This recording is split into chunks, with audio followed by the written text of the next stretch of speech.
stillness of the southern night, the moon hung low over the rolling hills of rural Georgia, casting an ethereal glow upon the grounds of the old, dilapidated church.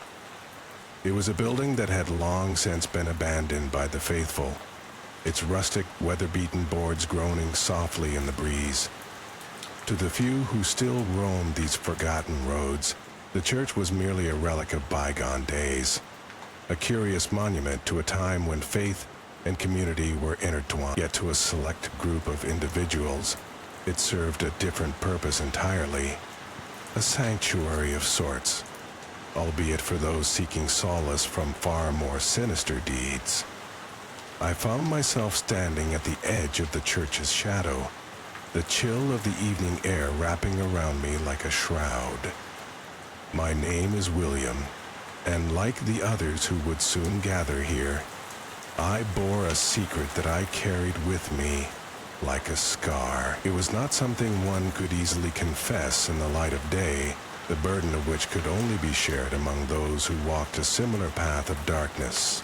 As I stepped through the creaking doorway, I was greeted by the familiar sight of the dimly lit interior.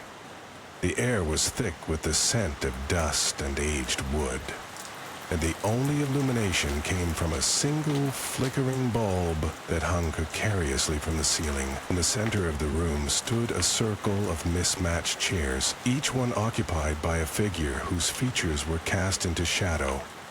We called it Killers Anonymous, a name that was both a grim jest and a solemn acknowledgement of the path we had chosen. Each of us had a story, a tale of violence, and the irrevocable act that set us apart from the rest of humanity. Yet, despite the nature of our crimes, we sought not redemption, but understanding, and perhaps a semblance of peace. The first to speak was a tall, gaunt man with hollow eyes and a voice that seemed to echo from the depths of a cavern. He was known only as Thomas. His story was one of desperation and betrayal, a tale that had led him down the path to murder. With each word, he painted a picture of a life caught in a web of deceit, the weight of which had driven him to act in a moment of blind rage. As Thomas spoke, I studied the faces around me, each one a mask that concealed the turmoil within. There was Margaret, an elderly woman whose frail exterior belied the ferocity of her past actions. Next to her sat Daniel, his hands constantly fidgeting, a testament to the anxiety that gnawed at him from within. And then there was Jessica, a quiet presence, whose eyes held a depth of pain that words could scarcely convey. It was during Jessica's turn that the first disturbance made itself known. Her voice, usually soft and measured, faltered as she recounted her tale, and her gaze flickered towards the shadows that pooled in the corners of the room. For a moment, I thought I saw a flicker of movement, a figure lurking just beyond the edge of the light. But when I turned to look, there was nothing there. Only the emptiness that seemed to fill the space between us. Despite the oddity, the meeting continued, each story blending into the next, a tapestry of human frailty and the darkness that lay in wait just beneath the surface. Yet, as the night wore on, an unsettling tension began to creep into the air, an unspoken awareness that something was amiss. It was Margaret who first gave voice to the unease that had settled over us. Her words fell like stones into the silence, questioning whether we were truly alone in this desolate place. The others dismissed her concerns as mere paranoia, a side effect of the weight we all carried, but I couldn't shake the feeling that she was right, that we were being watched by unseen eyes. The escalation came gradually, almost imperceptibly, as if the church itself conspired to unravel the fragile peace we had constructed. Strange sounds began to echo through the halls, soft whispers that seemed to drift on the air, footsteps that faded into silence as soon as they were heard. At first we attributed these phenomena to the age and decay of the building, the natural settling of wood and stone, but soon the noises became too deliberate, too intentional to ignore. It was Daniel who finally broke the pretense of normalcy, his voice rising in panic as he insisted that he had seen someone standing in the shadows. His eyes were wide with fear, his body trembling with an intensity that suggested he was on the brink of flight. Despite our attempts to calm him, his outburst sparked an atmosphere of suspicion and fear that spread through the group like wildfire. As we debated the presence of an intruder, our voices rising in a cacophony of doubt and denial, Thomas proposed a solution. We would search the church, every corner and crevice, to ensure that we were indeed alone. The suggestion was met with reluctant agreement, an acknowledgement that our gathering could not continue under the shadow of uncertainty. The search was thorough, each of us tasked with examining a section of the church. I found myself drawn towards the old confessional, a cramped wooden box that seemed to pulse with an energy all its own. As I approached, I felt a chill race down my spine, the sensation akin to being submerged in icy water. With a deep, steadying breath, I reached for the door, my heart pounding in my chest. Inside, there was nothing but shadows, the faint outlines of wood and dust. Yet, as I prepared to turn away, I felt the distinct impression of being watched. A presence that lingered just beyond the veil of darkness. It was then that I heard it, a soft, mocking laughter that seemed to echo from all around me, a sound that was both familiar and foreign. Reeling from the encounter, I rejoined the others, each of them wearing expressions of equal parts relief and confusion. Though we had found no tangible evidence of an intruder, the atmosphere within the church had shifted irrevocably, a sense of foreboding settling over us like a heavy shroud. The climax came unexpectedly, a crescendo of terror that shattered the fragile veneer of calm we had clung to. It began with Jessica's scream, a piercing cry that cut through the night like a blade. We turned as one to find her standing in the center of the room, her eyes wide with terror. "There!" she cried, pointing towards the shadows that clung to the far wall. "I saw him! He was right there!" The group erupted into chaos, chairs clattering to the floor as we scrambled to make sense of the situation. Fear seized us, a primal instinct that urged us to flee from the unseen threat. Yet, as we turned towards the exit, we found it blocked by a figure cloaked in darkness. The stranger's presence was oppressive, a force that seemed to fill the room with an overwhelming sense of dread. It was Thomas who confronted the figure, his voice steady despite the fear that crackled in the air. "Who are you?" he demanded, his words underscored by a tremor of defiance. The figure remained silent, its form shifting in the shadows as if it were part of them.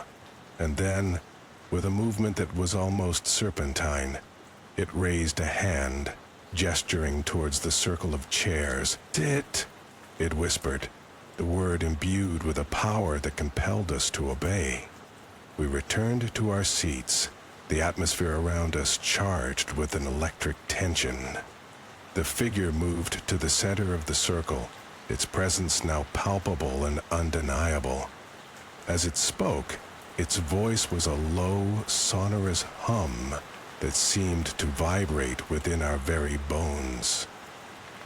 "You gather here to share your secrets, your sins," it intoned, looking at each of us in turn. "Us truly understand the darkness that binds you."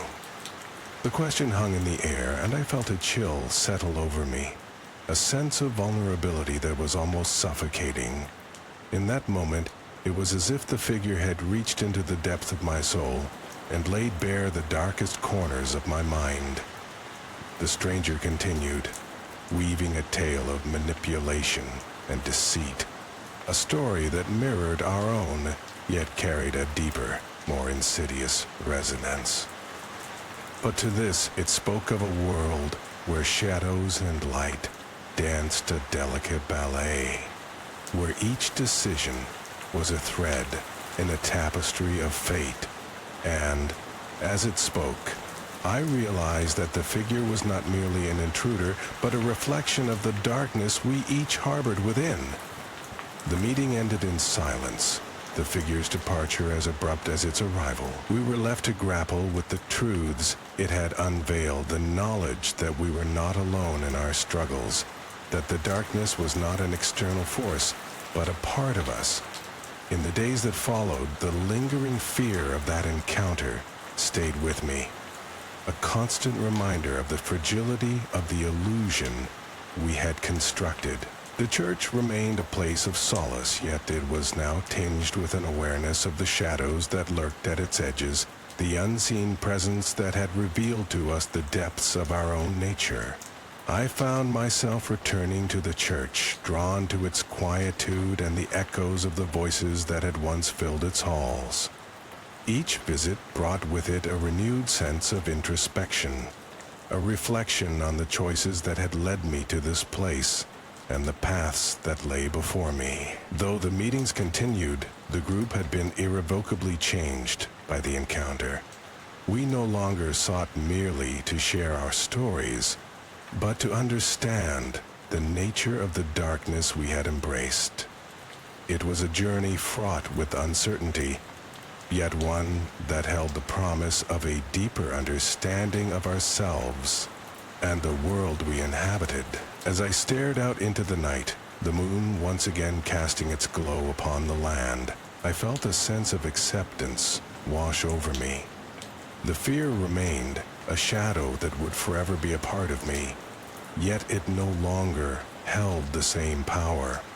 In its place was the knowledge that the darkness, though ever present, could be navigated, embraced as a part of the tapestry of life. And so, as I turned away from the church and made my way back through the night, I carried with me the memory of that fateful gathering and the realization that we were all, in our own ways, anonymous killers, seeking solace in the understanding of our own nature. A thin veil of mist clung to the surface of the lake, shimmering under the pale morning sun as our family cabin came into view. Nestled among the towering pines of northern Minnesota, the isolated retreat had been a sanctuary for the Hargrove family for generations. The place was still and quiet, a refuge from the clamor of daily life. It was here that my parents, my brother Sam, and I spent our summers away from the world, as if time itself had paused just for us. My father, Richard, often spoke of the cabin with reverence, as if it were a living thing. He had inherited it from his father and his father before him. The walls held stories, he said, and the air was thick with history. This summer was special. It was the first time in years our family was together after Sam and I had left for college. It felt right, all of us back where we belonged. The first few days passed in a blur of familiar routines. Morning swims in the lake, afternoons spent hiking through the dense woods, evenings gathered around the fire pit, the dull hum of cicadas filling the gaps in our conversation. It was as if the cabin had cast a spell on us, lulling us into a sense of contentment that only deepened our familial bonds. Yet, amidst this idyllic setting, a subtle dissonance hummed beneath the surface. It was the little things at first, a misplaced book, a forgotten conversation, the scent of tobacco smoke lingering long after my father had quit smoking. I dismissed these as mere oversights, symptoms of our busy lives finally unwinding. But doubt began to creep in like a shadow lurking at the edge of my vision, refusing to dissipate. One evening, as twilight bled into night, I noticed my mother, Elaine, standing by the lake, her silhouette framed against the dusky sky. She was always a pillar of strength, her laughter resonating through our home like a warm embrace. But now, she seemed distant, her gaze fixed on the water as if seeing something I couldn't. "Mom, are you all right?" I asked, my voice breaking the silence. She turned to me slowly, a smile tugging at the corners of her mouth, but it didn't reach her eyes. "I'm fine, dear. Just thinking about family." Her words felt hollow, like an echo in an empty room. I nodded, unconvinced, but said nothing more. Perhaps the cabin held memories not all were willing to share. The first real disturbance came the following night. I awoke to the sound of hushed voices drifting through the thin walls of the cabin. It was my parents' room. I couldn't make out the words, but the tone was tense, urgent. I strained to hear, but as quickly as it had started, the conversation died away, leaving an oppressive silence in its wake. I lay awake for hours, my mind racing through possibilities, none of which felt right. The next day, the air was charged with an unspoken tension. At breakfast, my brother Sam seemed oblivious, engrossed in his phone, while my father busied himself with his laptop. My mother's eyes were shadowed, as if she hadn't slept. I tried to shake off the unease gnawing at my insides. Maybe it was just the isolation playing tricks on my mind. As the week wore on, things began to escalate. The cabin, once a haven, started to feel oppressive, its walls closing in. My parents' whispers became more frequent, their presence a constant reminder that something was amiss. I found myself avoiding them, taking refuge in the woods, where the rustle of leaves and the call of distant birds offered solace. One afternoon, while exploring a familiar trail, I stumbled upon something strange. A clearing I didn't remember, its center dominated by a stone circle half buried in the earth, covered in moss and lichen. It seemed ancient, out of place, the air around it heavy with a peculiar energy. I felt a chill run down my spine, as if the stones were watching, waiting. I turned and hurried back to the cabin, my heart pounding in my chest. That night, I dreamt of the clearing. In the dream, the stones glowed with an unearthly light, their surfaces etched with symbols I couldn't decipher. I was not alone. Shadowy figures circled the stones, chanting in a language that resonated deep within me. I awoke drenched in sweat, my heart racing. The dream lingered, a specter clinging to the edges of my consciousness. Desperate for answers, I cornered Sam the next morning. "Do you know anything about a stone circle in the woods?" I asked, trying to keep my voice steady. He looked up, surprise flickering across his features. "Stone circle? No, I haven't seen anything like that. Why?" I hesitated, unsure of how much to share. "I found it yesterday. It just feels wrong. Probably some old campsite or something." He shrugged, dismissive. "You're overthinking it." Maybe he was right. Maybe it was nothing. But the unease gnawed at me like a persistent itch. I had to know more. That evening, I ventured back to the clearing, the forest around me bathed in the orange glow of sunset. As I approached, a sense of foreboding settled over me. The stones stood silent, unmoving, yet I couldn't shake the feeling of being watched. I knelt beside one of the stones, brushing away the moss to reveal the carvings beneath. The symbols were unfamiliar, yet they stirred something within me, a memory just out of reach. I traced the lines with my fingers, feeling the roughness of the stone under my skin. A sudden rustle in the underbrush snapped me from my reverie. I spun around, heart racing, eyes scanning the shadows between the trees.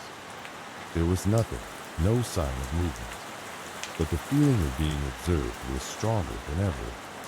I returned to the cabin, shaken but determined.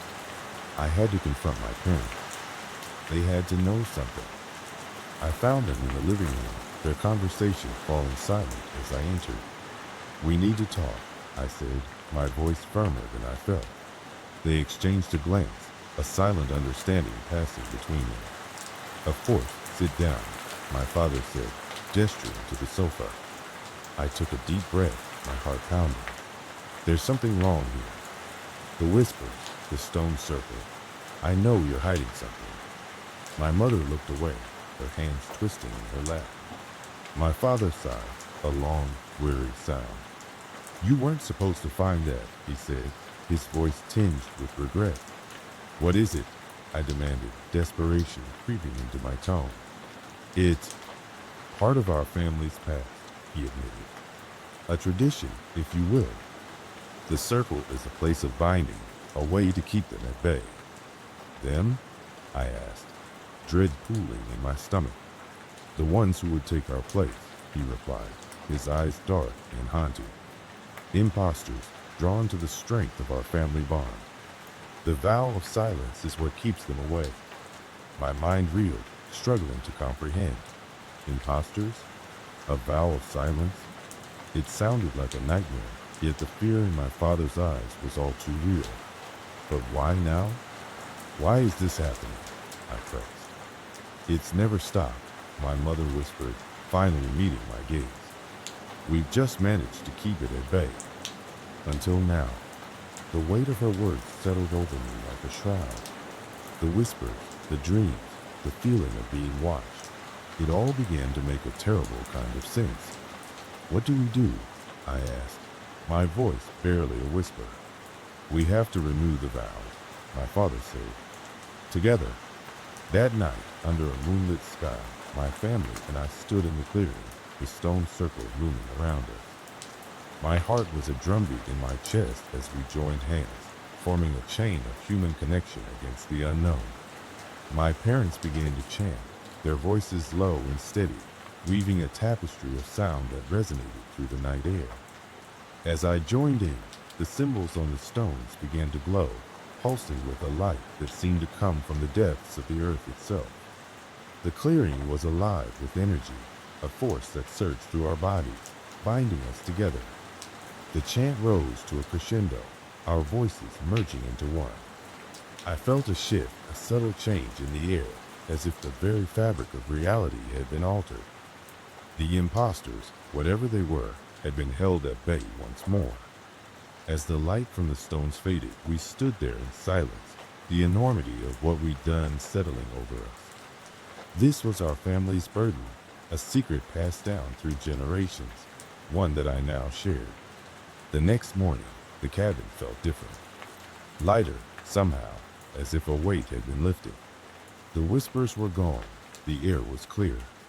But the knowledge of what lay beneath the surface lingered, a reminder of the darkness that shadows even the brightest days. In the years that followed, I often returned to the cabin, a place that was both a haven and a reminder of the burden we bore.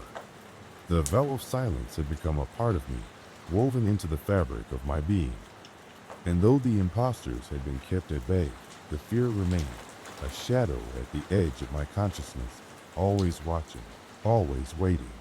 The day had settled into a serene calmness, the kind that perfectly frames the nostalgia of returning home after years away. I navigated the familiar winding road leading to the family house, its every bend and turn etched into my memory like the comforting refrain of a childhood lullaby. The journey felt surreal, as if I were driving through a dream where the past and present collided in a tapestry of recollections that both warmed and unnerved me. Each landmark I passed whispered echoes of forgotten days, their voices growing louder as I neared my destination. Arriving at the house, I was greeted by its unchanged facade, a stately old structure standing firm against the encroachment of time. Its weathered stone walls and ivy-laden exterior exuded a timeless grace, though the windows, dark and reflective, seemed to peer back at me with an unfamiliar intensity. As I stepped out of the car, I was enveloped by an overwhelming sense of belonging, tempered with an inexplicable undercurrent of trepidation. My family had gathered for a reunion, the first in decades, and it felt as if the house itself was holding its breath in anticipation. My sister, Ella, was the first to greet me. Her embrace was warm and familiar, carrying the scent of lavender and a hint of something floral that I couldn't quite place. We chatted about the mundane details of life as we entered the house, our conversation echoing through the spacious hallway adorned with ancestral portraits whose eyes seemed to follow us with a silent, knowing vigilance. The evening unfolded with a comforting familiarity, the chatter of relatives, the clinking of glasses, and the gentle hum of music playing softly in the background. Yet, Beneath the cheerful veneer, an eerie feeling gnawed at the edges of my consciousness. It was as though the very walls were whispering secrets, secrets that had been buried under layers of dust and time. As the night deepened, my attention was drawn to a door I had not noticed before, slightly ajar and leading to the basement. It was peculiar, for I had spent so many years in this house and had never paid much heed to that particular door. Curiosity tugged at me, a gentle nudge that was impossible to resist. I found myself quietly slipping away from the gathering, descending the narrow staircase lit by the faint glow of a single bulb. The basement was a stark contrast to the rest of the house, its air thick with the scent of damp earth and something else, an undertone of decay that prickled my senses. Shelves lined the walls, crowded with old boxes and forgotten relics, each one a testament to the passage of time. As I wandered deeper, my foot caught on a loose floorboard, uncovering a hidden compartment beneath. Inside lay a small, unassuming box, its wood darkened and worn with age. Opening it revealed an assortment of strange artifacts, a collection of faded photographs, cryptic symbols etched on pieces of paper, and a small, intricately carved doll. The doll was unlike any I had seen, its eyes eerily lifelike, almost as if they harbored a soul of their own. A chill ran through me, but I was unable to tear my gaze away from its haunting presence. I heard a faint voice then, a soft, melodic whisper that seemed to emanate from the doll itself, beckoning me to listen, to understand. It spoke of a ritual, a binding curse woven into the very fabric of my family's history, passed down through generations like an insidious heirloom. The doll, known as Dolly, was a vessel, a conduit for the curse that remained unbroken, waiting patiently for a time when it could manifest once more. Startled, I slammed the box shut and retreated from the basement, my heart racing as if in synchrony with an unseen terror. Back upstairs, the atmosphere had subtly shifted. The joviality of the reunion felt strained, each laugh too forced, each conversation laced with an undercurrent of apprehension, each relationship laced with an undercurrent of apprehension. I sought Ella, intent on sharing my discovery, only to find her standing alone by the window, her expression distant and troubled. I hesitated, uncertain of how to breach the subject. The words felt heavy on my tongue, laden with the weight of an inherited dread. Before I could speak, Ella turned to me with a pained smile, her eyes clouded with a sadness I couldn't comprehend. "You found it, didn't you?"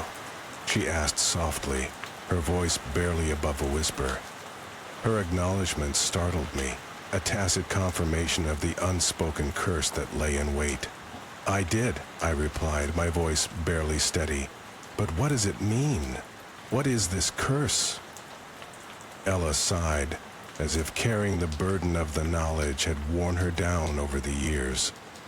She explained in halting tones the history that had been kept from me, a legacy of tragedy and despair woven into the fabric of our lineage. Dolly, she told me, was more than a mere doll.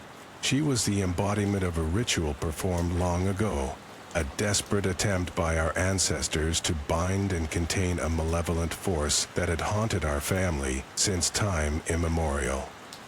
The ritual had demanded a sacrifice, a willing host for the entity's restless spirit, and in doing so, it had ensnared our family in an endless cycle of fear and loss. The curse lay dormant, waiting for each generation to unwittingly awaken it anew. Ella confessed that she had known of its presence, had felt its sinister influence lurking at the periphery of her life, but had chosen to remain silent, hoping against hope that ignorance might offer a reprieve. As she spoke, I felt the pieces falling into place. The eerie whispers, the strange intensity of the house, the subtle shifts in atmosphere that had plagued me since my arrival. Dolly, the vessel of the curse, had awakened, and with her, the shadowy specter of our past. Our conversation was interrupted by a sudden crash from the hallway, a cacophony of sound that sent a shiver down my spine. We rushed to the source, finding a shattered picture frame on the floor, its glass fractured like a spider's web. The photograph it had held lay exposed, a faded image of our ancestors, their expressions unsmiling and somber. The disturbance seemed to ripple through the house, its very foundation trembling with a barely constrained energy. The lights flickered, casting distorted shadows that danced along the walls like restless spirits.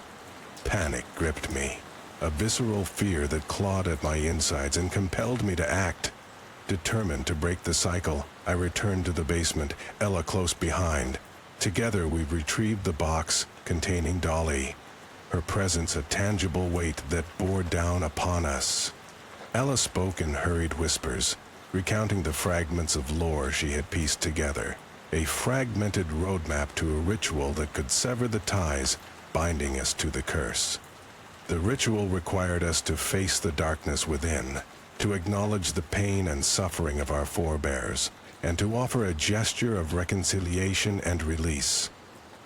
It demanded courage and acceptance, a willingness to confront the shadows of our heritage, and in doing so, to dispel them. We performed the ritual in the heart of the basement, the air thick with anticipation and trepidation. As the final words left our lips, a palpable shift occurred, a subtle lessening of the oppressive weight that had settled upon us.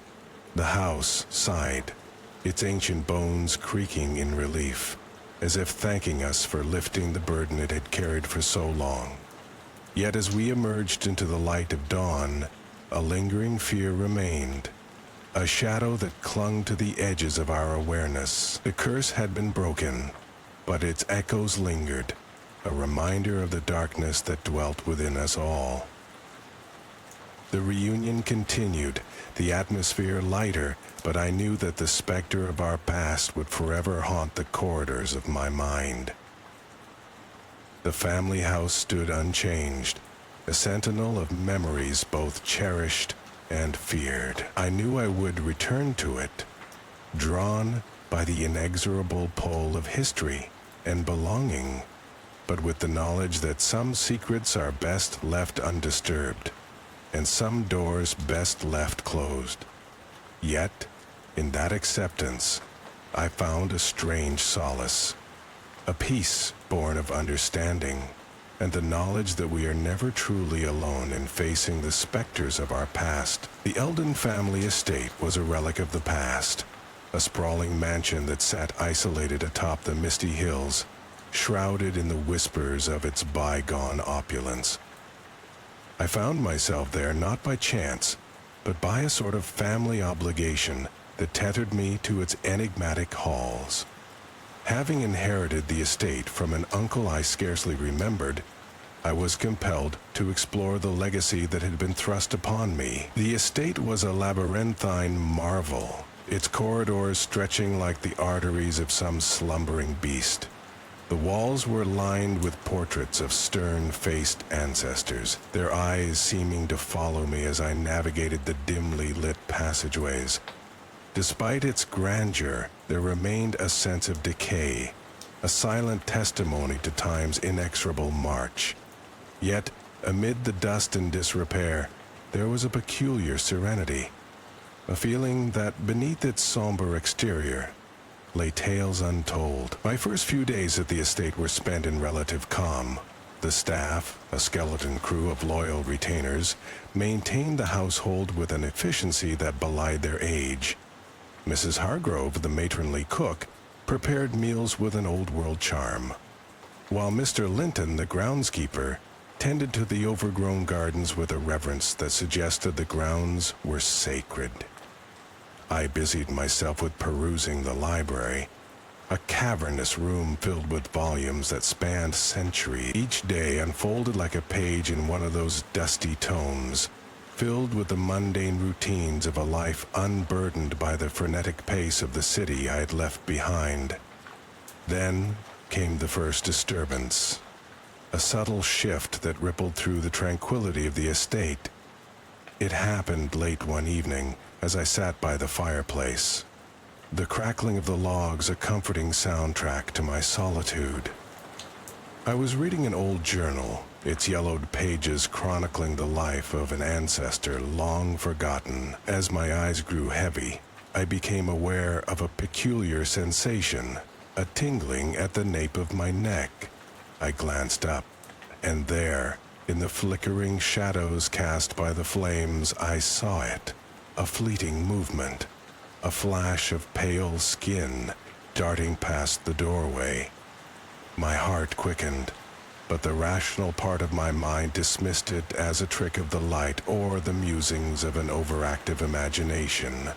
Yet, the disturbance lingered, a whisper just beyond the edge of perception. The following days were punctuated by uncanny occurrences. Doors that I was certain had been closed would stand ajar, and objects I had left in one place would inexplicably appear elsewhere. The staff seemed oblivious, their demeanor unchanged, as if the estate itself was impervious to these minor anomalies. Still, an unease settled within me, like a seed taking root. Escalation came with the discovery of the hidden room. It was Mrs. Hargrove who inadvertently led me to it. One afternoon, as she bustled about the kitchen, she mentioned an old wives' tale concerning the estate's original owner, a man rumored to have dabbled in the occult. Her words, though spoken in jest, sparked a curiosity in me that refused to be quelled. That evening, armed with a candle and a fierce determination, I set about exploring the recesses of the mansion. It was in a forgotten wing, behind a tapestry depicting a hunt, that I found the concealed door. The air beyond it was cold, almost biting, as if the room had been sealed off from time itself. Inside, the space was bare save for a single, elaborate altar at its center.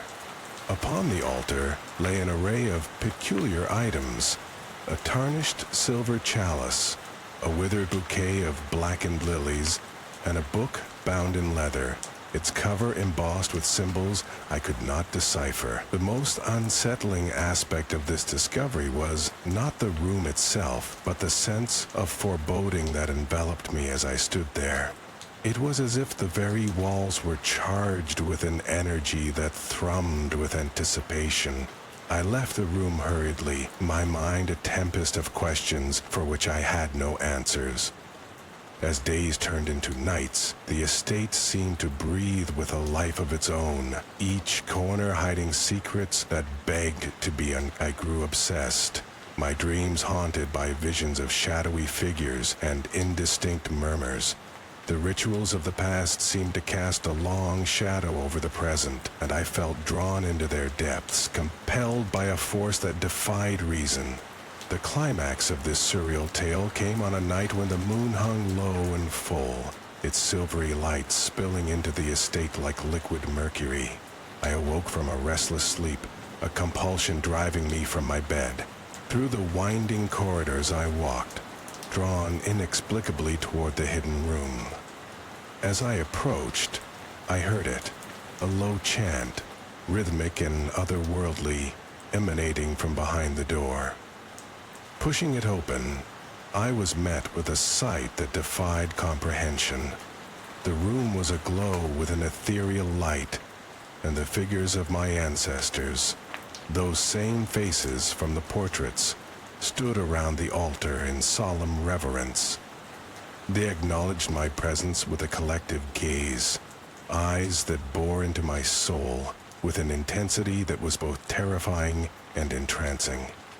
In that moment, I understood the grotesque ritual for what it was, a communion with the past, a binding of the present to the legacy of those who had come before. I was a part of it now, a participant in an unbroken chain of tradition that spanned generations. The realization was both horrifying and strangely reassuring, a paradox that left me teetering on the brink of madness. As the first light of dawn crept into the room, the figures faded, leaving me alone with the remnants of their ceremony. I staggered back to my quarters, my mind a maelstrom of disbelief and resignation. The estate had revealed its dark secret, and I was inextricably woven into its tapestry. The lingering fear that grips me now is not one of ghosts or apparitions, but of a deeper understanding of my own place within this cursed lineage. The estate, with its shadows and secrets, remains a constant presence in my life, a reminder of the memento mori, that all things must pass, and yet, in passing, they leave an indelible mark on the fabric of reality. As I write these words, I find solace in the knowledge that I am not alone, that the echoes of those who came before me will continue to resonate within the halls of the Eldon family estate. And though the rituals may be grotesque, there is a beauty in their continuity, a testament to the enduring nature of human curiosity and the eternal quest for meaning in the face of the unknown. The estate hummed with a quiet dignity that seemed to echo the serene countryside around it. Our family had owned this sprawling piece of land for generations, and its grandeur was reflected in every corner, from its sun-dappled gardens to the intricately carved banisters of the main hall. My brother, Thomas, and I would often spend our summers here, exploring the vast grounds and weaving tales of adventure and discovery. Our days were filled with laughter and the rustle of leaves underfoot, while our nights were lulled by the soft chorus of crickets and the whisper of the wind through the trees. The rooms of the estate were filled with memories, each one an echo of our ancestors who had once walked these same halls. Portraits lined the walls, their eyes following us with a silent gaze, as if they guarded secrets we were too young to understand. The library was our favorite escape, with its shelves bursting with dusty tomes and the scent of old parchment lingering in the air. It was in this room that we felt most connected to the past, its storied history a comforting presence amidst the quiet solitude of the countryside. Life at the estate had a rhythm, a sense of normalcy that we relished during our breaks from school. Our parents were often busy with their own affairs, leaving us under the watchful eye of Mrs. Hargrove, the estate's caretaker. She was a stern woman, with a demeanor as rigid as the starched aprons she favored, yet there was a warmth beneath her exterior that made her presence a reassuring constant in our lives. One summer, however, the estate's tranquility was disrupted by an unexpected find. It was Thomas who first discovered the door, hidden behind a heavy tapestry in one of the guest rooms. We had been playing hide and seek, his laughter leading me through the winding corridors, when he stumbled upon the tapestry, the edge of which had curled away from the wall. "Look!" he exclaimed, his eyes wide with excitement.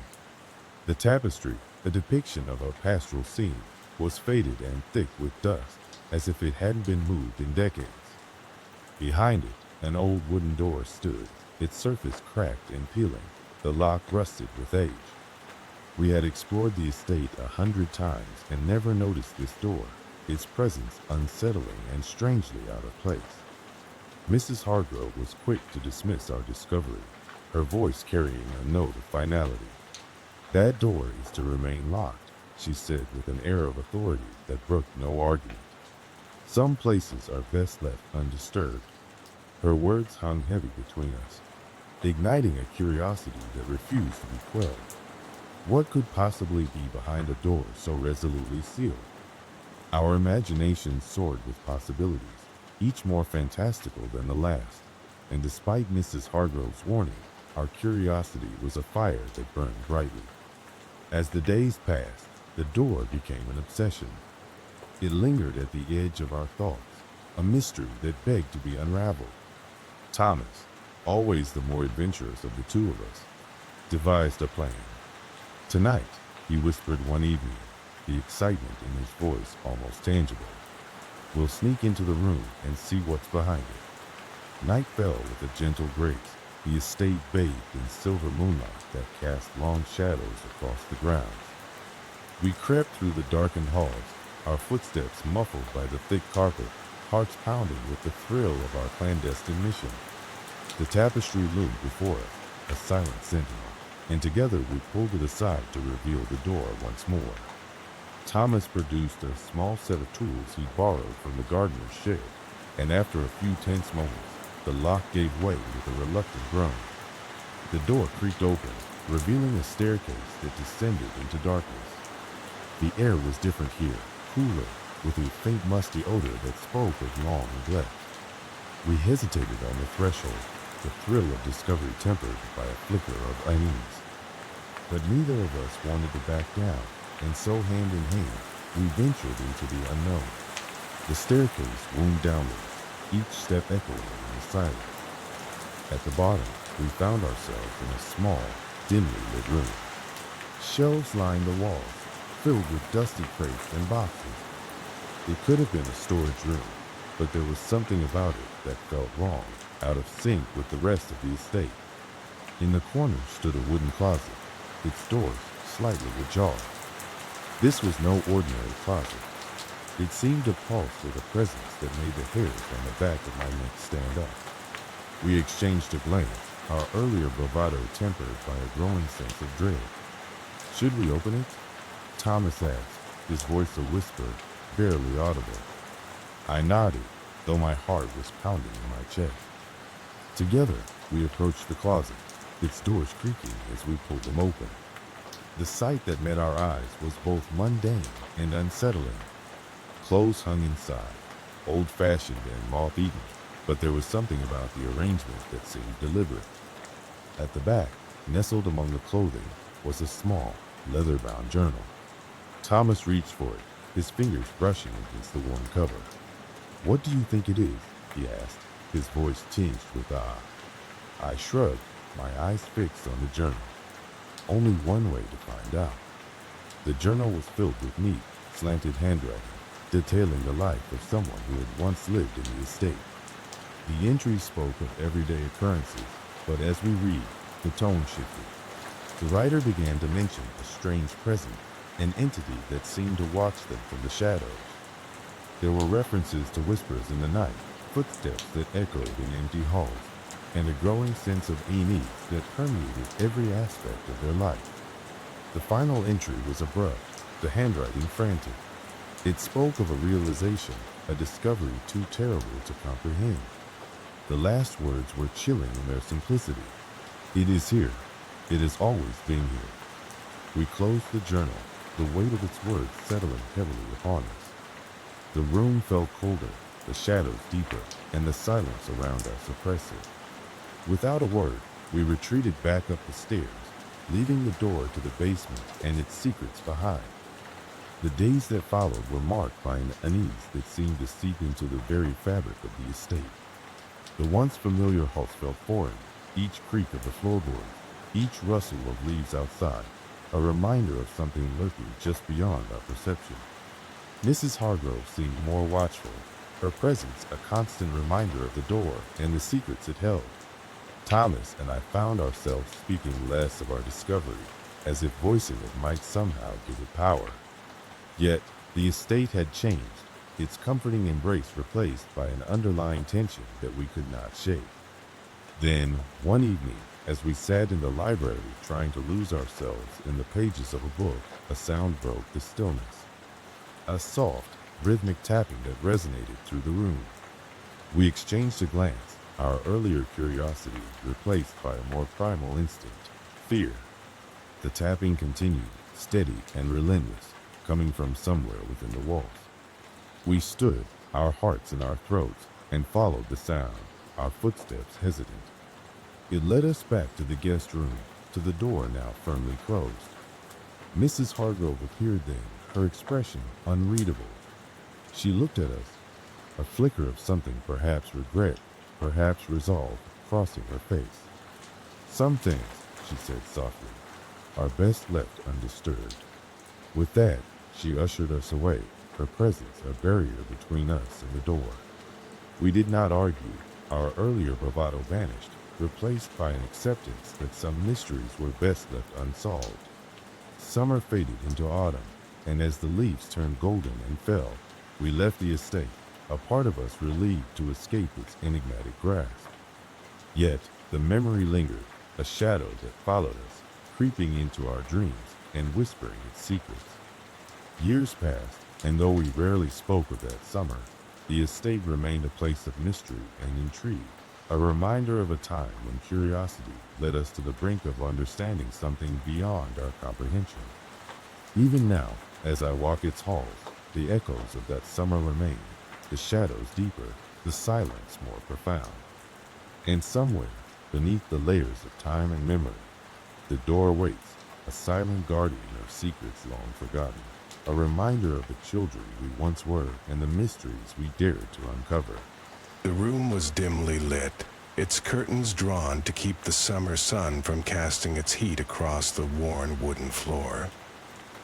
I sat at the small desk that had once belonged to my mother, its surface cluttered with papers, books, and the odd trinket from years past. The house was quiet, save for the occasional creak that spoke of its age, or the gentle rustle of leaves from the garden where the wind danced. Life had taken on a predictable rhythm since my father married Abigail, the woman who now presided over our household with a smile that never touched her eyes. She had assumed the role of stepmother with an ease that seemed practiced, almost rehearsed. To the outside world, she was the perfect substitute for the mother we had lost, a beacon of stability and grace. Yet within the confines of our home, the air felt thick with something unsaid, a tension that seemed to hum just beneath the surface of our daily lives. It wasn't long after Abigail's arrival that I began to notice small, unsettling changes around the house. My father's study, once a space of solitude and reflection, now bore the marks of intrusion. Papers were rearranged, books misplaced, and though he said nothing, I could see the lines of frustration etching deeper into his brow. My younger sister Lily, who had once been a whirlwind of energy and laughter, grew quiet and withdrawn, her bright eyes shadowed by worry that she could not articulate. It was on a Sunday afternoon that I first sensed something truly amiss. Abigail had taken Lily out for what she called a special outing, leaving me alone to explore the garden. I wandered through the overgrown paths, my fingers trailing along the hedge that marked the boundary of our property. There, half hidden beneath a tangle of ivy, I found a small, locked gate. It was rusted and old, its existence a mystery to me. The gate's presence lingered in my mind, a nagging puzzle that I could not dismiss. That evening, as we gathered around the dinner table, I attempted to broach the subject. "I found a gate in the garden today," I said casually, my eyes flicking towards Abigail. She paused, her fork hovering in midair, before she smiled serenely. "Oh, that old thing? It's been there forever. Just a leftover from the previous owners, I'm sure. There's nothing interesting beyond it." Her explanation seemed too easy, too smooth, and my curiosity refused to be quelled. Over the following weeks, I found excuses to return to the gate, testing its lock, peering through the gaps in the ivy to glimpse the world beyond. Yet it remained steadfastly closed, a barrier to whatever secrets it might conceal. The first true disturbance came on a night when the wind howled through the trees and rain lashed against the windows in sheets. I lay in bed, listening to the storm, when I heard it. A faint, rhythmic tapping, like footsteps moving deliberately along the hallway. My heart quickened as I sat up, straining to hear more through the cacophony of the storm. The sound paused outside my door, lingered for a breathless moment, and then continued down the hall toward Lily's room. I hesitated, fear rooting me to the spot, but concern for my sister pushed me to act. I slipped from my bed and crept to the door, opening it just a crack. The hallway was shrouded in shadow, the dim light from the storm barely illuminating the path. I saw nothing, but the air felt charged, as if an unseen presence had only just retreated. The following morning I questioned Lily about the night, but she only shook her head, her expression one of puzzlement. "I didn't hear anything," she insisted, her voice small and uncertain. Abigail, who overheard our conversation, chuckled softly. "The storm was fierce. It's easy to imagine things in such weather." Her words were plausible, yet they did little to calm the unease that had taken root in my mind. I became more vigilant, watching Abigail closely, noting the way she would linger near the garden, her eyes drifting toward the gate when she thought no one was looking. Her presence, once merely unsettling, began to feel more sinister, as though she were a hunter waiting patiently for the perfect moment to spring a trap. Days passed, and my father seemed increasingly distant, his mind occupied by something he did not share. I found him in his study one evening, staring out the window with a furrowed brow. "Is everything all right, Dad?" I asked gently. He started, as if waking from a dream, and offered a weak smile. "Just work," he said, but his tone lacked conviction. There was something weighing on him, something he couldn't or wouldn't voice, and it only added to my growing sense of dread. It was Lily who finally shattered the calm facade of our family life. One evening as we sat in the living room, she burst into tears, clutching a small, worn teddy bear to her chest. "It's gone," she sobbed, her distress palpable. "What is, sweetheart?" my father asked, kneeling beside her. "My bracelet, the one Mom gave me. It's gone," she cried, her voice breaking. Abigail moved to comfort her, wrapping an arm around her shoulders. "We'll find it, dear. I'm sure it's just misplaced." But Lily shook her head, her eyes wide and fearful. "I saw it," she whispered, her voice barely audible. "I saw it on the table before I went to bed, and then there was a shadow." The room fell silent, the weight of her words pressing down on us like a physical force. I met Abigail's gaze, searching for something beneath her calm exterior. Her eyes flickered, just for a moment, with something dark and unnerving. The next day, I awoke with resolve. I had to know what lay beyond the gate in the garden. If it was truly nothing, as Abigail claimed, then it would set my mind at ease. But if not, then perhaps it held the key to the growing unease that threatened to consume us all. I slipped out early, the morning mist clinging to the grass as I made my way to the gate. The lock was stubborn, but after several attempts with a makeshift pick I had fashioned, it gave way with a reluctant click. I pushed the gate open and stepped through, my heart pounding with a mix of fear and anticipation. The path beyond was narrow and overgrown, leading into a small, secluded grove. At its center stood a stone bench, weathered and ancient. Beside it, half buried beneath fallen leaves, was a small wooden box. I knelt beside it, my breath catching as I lifted the lid. Inside lay an array of objects, trinkets and mementos, each one familiar and yet out of place. There was Lily's bracelet, tarnished with neglect, a locket that had belonged to my mother, and an assortment of other items that had disappeared from the house over the months. The implications were chilling. Someone had been collecting these things, hoarding them in this hidden place. The sense of violation, of intrusion, was overwhelming. I turned, intending to leave, when I heard the sound. A soft rustle, as if someone was watching, waiting. I spun around, my eyes scanning the trees, but saw nothing. The air felt charged, electric, with the presence of something unseen. Panic surged through me, and I stumbled back along the path, heart racing as I fled the grove. I returned to the house, my mind a whirlpool of fear and confusion.